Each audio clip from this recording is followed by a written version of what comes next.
थोड़ा कम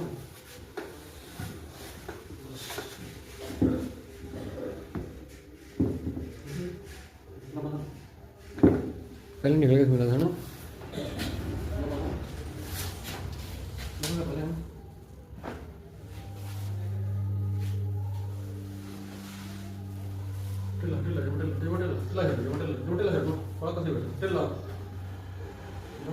सो जमा सोते नहीं लंबा सारो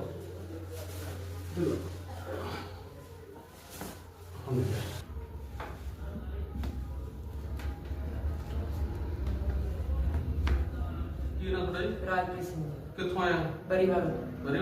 की तकलीफ से थोड़ी देर पहले दिन आया अपने को अपने टू इन प्रॉब्लम सी ਹੁਣ ਠੀਕ ਹੈ ਫਿਰ हां दूसरी बार आया ਹਾਂਜੀ ਦੂਜੀ ਵਾਰ ਆਏ ਹਾਂ फर्क है पहले ਫਰਕ ਹੈ ਪਹਿਲਾਂ ਨਾਲ ठीक है बस अब कोई मेडिसिन तो नहीं पड़ी थी तुमने ਨਹੀਂ ਮੈਡੀਸਿਨ ਨਹੀਂ ਮਿਲ ਦਿੱਤੀ ठीक है ते चलो ठीक है एक अद्धी बार होना ठीक है अपने को ठीक है कोई को सट देना ठीक ठीक है ओके थैंक यू